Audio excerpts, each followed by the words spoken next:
Hello, hello, my recovery people. It's been a little too long since I posted a video, and just wanted to get on here and say hi to those who do actually follow my videos. 500 some subscribers. I know that's nothing in the scheme of things, but to me that's a lot, and so I feel like I've been letting you all down by not posting anything. Life's been a lot lately, and honestly, though, that's what we get clean for, is for life to get busy and get full. And I went snowboarding last weekend with one of my old best friends, who I still can't believe that we hadn't seen each other for about 10 years. Funny thing is, he wouldn't believe me that it had been that long, but the reason that I know it was because I was still using heroin at that time, and I got off that shit about 9.5 years ago. So it had to be about 10 years. Anyway, we went up to Tahoe. We snowboarded heavenly. I spent way too much money, and it was a blast. It was a blast. Kind of interesting because he still drinks, and so like he would get a flask out, which a lot of people do on the mountain, take a little nip, and I'd act like I didn't see it or whatever. But the man never got visibly drunk or anything, and it was just so cool to. I mean, we went on the second time I ever snowboarded was a trip with him and another very close friend of mine. We were all in eighth grade together. We were 14 years old, and we all went snowboarding together. And he and this fellow and I went a few more times after that. But um, it just it just made me feel like a kid again. It was fantastic. Getting some powder, realizing how out of shape I am, despite the fact that I do try to work on that. But apparently, I need to up my game a bit because, yeah. Anyway, as always, I talk about things like that not because I'm trying to brag about my life or lifestyle, but because if you are somebody who's newly clean or thinking about getting clean, and you're thinking that, oh, my life's going to be boring, everything's going to come to an end, to a crashing halt. Let me tell you, let me promise you, no, that is not true. It's quite the opposite. There's an old joke in the rooms of AA that the drunk sits on the bar stool for decades talking about what they're going to do someday. Then they get clean and they go do it. That's what it is. I mean, my life really, I thought it was exciting, but it was really quite boring, especially in the last few years of my using. It was mostly lonely, mostly just me, a pack of needles and some dope, thinking that was the ultimate excitement. I look back on it, it was pathetic. Then I got clean. I've jumped out of airplanes. I've snowboarded. I've jumped off cliffs. I've gone on a river trip. I've been backpacking. I've been to Europe twice. Um, you know, that's why we get clean. I've been to Hawaii twice too. Like surfing. So if you are in that position, you're thinking about it, just please know that I've been where you're at, and I've crawled out of it. I still can't believe it sometimes. Even 9.5 years later, I still have trouble believing that I don't wake up and have to put a needle in my body anymore. Once in a while, I still have dreams about it. And once in a great while, I'll still wake up. My fingers will be kind of sore, and I know it's because I was digging underneath the mattress, because I used to leave my wake up between the mattress and the box spring in my old bed, to make sure I had something to get well in the morning. But anyway, um, don't want to go too far down that rabbit hole. I guess I just want to say happy Saturday night. I hope you all are safe. I hope you all are pursuing your dreams. I hope you stay clean tonight. And remember, if you don't want to, if tonight just feels like a night where you can't do it, you just don't think you can do it, I got a little trick for you that I can't remember if I've shared before. The first 6 months I was that I after I got off heroin, November 14th, 2016, um, those first several months were brutal, because my tolerance had just climbed through the ceiling. There was no, even when I got in trouble, it seemed like somehow I'd be on methadone or I'd be on Suboxone or something. And my tolerance never went down. And so, some people can take a few too many pills, do a quick Suboxone taper, get off it, and be okay. I wasn't one of those people. It was 6 months before I slept right again.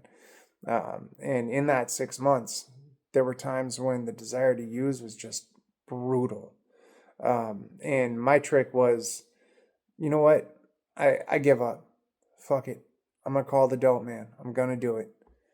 But you know what? I should put some good food in my belly first. I don't want to go and start a relapse without at least eating something first. I'll be happier if I do. So I'd go make some food, right? And then if I still wanted to use after I had a good meal, I'd be like, Dope Man's kind of a cool dude. I don't want him seeing my car like that. It's a disaster. I think I'll go wash the car first. Then I'll call him. And you see what I was doing there. I just kept putting it off. There's the just for today thing, or one day at a time, which is an incredibly powerful mental trick. And it is that. It's a mental trick, but it's a powerful one. And what I was doing was just another version of that, just more moment by moment. And I can tell you, not once did I lay my head on the pillow that night and go, shit, I wish I was loaded and fucking miserable. Not once, not ever. Every time what happened was, and it usually was about the time that I was laying down, that it would dawn on me that I didn't do it. I never did call him. Wow. And I remember having tears in my eyes, just thinking I didn't do it. And I don't feel like doing it anymore. And that taught me a powerful lesson that this too shall pass. I know it's kind of a cheesy saying, but it is fact. Everything you feel, everything you go through, be that suicidal thoughts, be that pain, physical, mental, emotional, be that breakup, be that whatever it may be, it all will pass. I promise. You know, I don't touch on suicide much, but my very last overdose was essentially a suicide attempt. It took me years of therapy to really come to that conclusion. I'll spare you the details at the moment. Maybe I'll get into it later, or maybe I already have in a previous video, but I have been there. And I read something a while back about the people that jump off the Golden Gate Bridge in San Francisco, and it was a really powerful article about the drive for life and survival, and how not most, every single one of the people who jumped off and survived that they spoke to and interviewed said that the instant they let go, they wished they hadn't. So, anyway, wow. Sometimes these videos go in a direction I didn't really mean for them to, but I just I'm actually having a very, very good day. Went down to San Francisco, went to a meeting, stopped by that same old friend's house, got to see where he lives, and helped me out with my car a little bit, and it's been a great day. But I do think as addicts, let's put it this way, I think the average person has a little bit less, I shouldn't say less deep, but less kind of stressful, less deep train of thought going through their brain throughout the day. I think we as addicts, no matter how long we've been clean for, we've been so low and so high, metaphor and pun intended, that I think we think about things in just a different way than most people do. I've heard it, compared to like war veterans and people like that who if you've been in this disease and you've been in it for a while and you've climbed out of it, or even if you haven't, it will alter the way we think for the rest of our lives. And we can let that eat us alive, or we can turn that into a positive, which I think it is. It is a positive. Because we have this beautiful sense of perspective that most people don't. The things that bother the hell out of most people really don't faze us much, because we've spent days wondering if we were going to eat that night, or if we'd be dead by the morning, and not just wondered but accepted that. that was our life, that was our reality.